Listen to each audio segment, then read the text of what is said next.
Hello, today I'm talking to you about Orlando by Virginia Woolf, which was first published in 1928.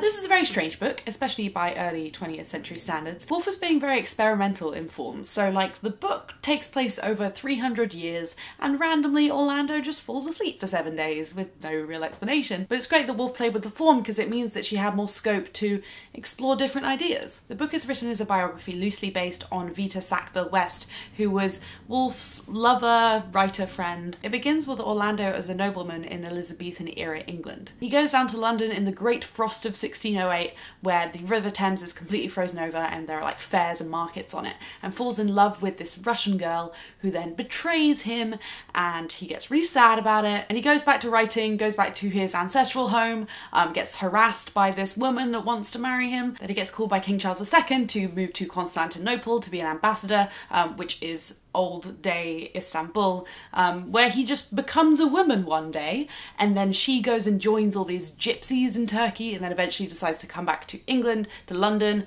and chills with a lot of great poets and does some more writing. And she lives through the 18th century and the 19th century, and then she gets all her property back because everyone thought that she died in Turkey, but no, she's just back here and is a woman now. She publishes this long poem that she's been working on her entire life and marries the best name I've ever heard, Marmaduke Bonthrop Shelmerdine. And that's pretty much where the book ends. So lots of plot. Is the entire biography of Orlando's life, spanning many hundreds of years, although I think only up until the age of something like 35. I feel like he is 30 for a very long time. But when you're reading it, you don't really care about the passage of time or the plot really, because it's so evocative. The writing style is really engaging, and her descriptions of these surroundings, and especially of how Orlando feels about where she's at in life, or where he's at in life, is just a delight to read. I think it's broadly accepted that this book is mostly about gender and literature, but there's a lot of slow running mediations on the meaning of life and relationships with other people and how to live with fulfillment, as well as growing up and the passage of time. And they're just very kind of subtle threads that interweave throughout the whole text, and just make it's so high quality. You read this book and you're like, oh, I understand why people study this academically, because it is just, you couldn't read this book without getting something from it. Okay, time to talk about literature.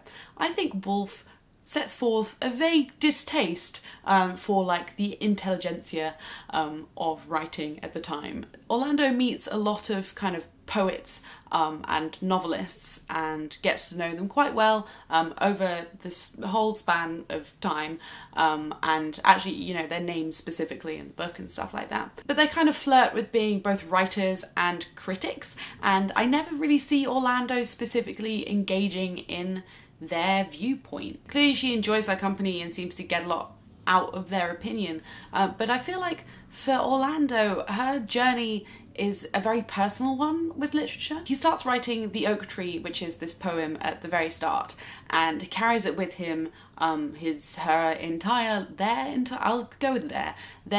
life, literally at their breast.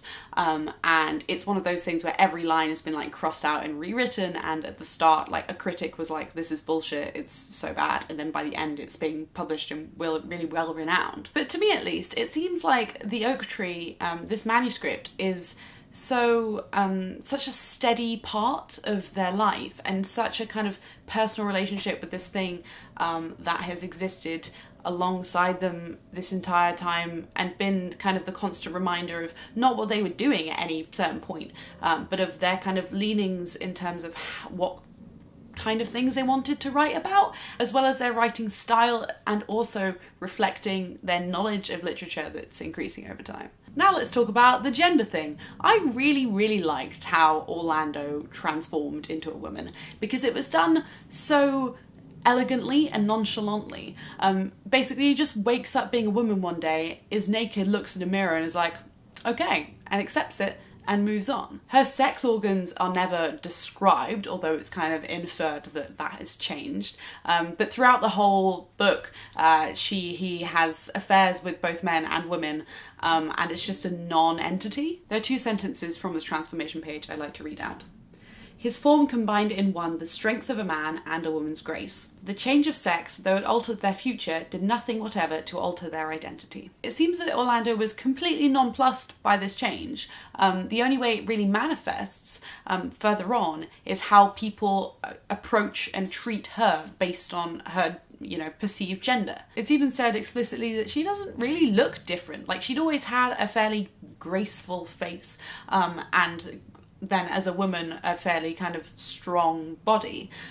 So it's just entirely people's perception of it. And there's this bit where it talks about how actually maybe she has changed, but it's entirely because of the clothes that she's forced to wear as a woman. Like, she's become more modest of her mind and vain of her appearance, because like the clothes that she has to wear as a woman and people's approaches to her have forced that change. I also like how, although it's ruminated on quite a lot, like people's approach to her gender, it's always done quite subtly and not with anger, mostly with kind of just like a curiosity and acceptance, which is usually I wouldn't like in a feminist text. I love a bit of anger about how fucked the world is.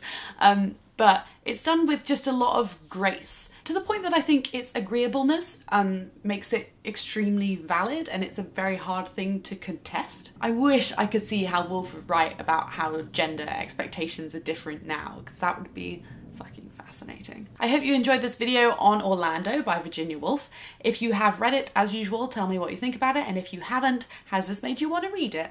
I'll see you soon for another video. Bye.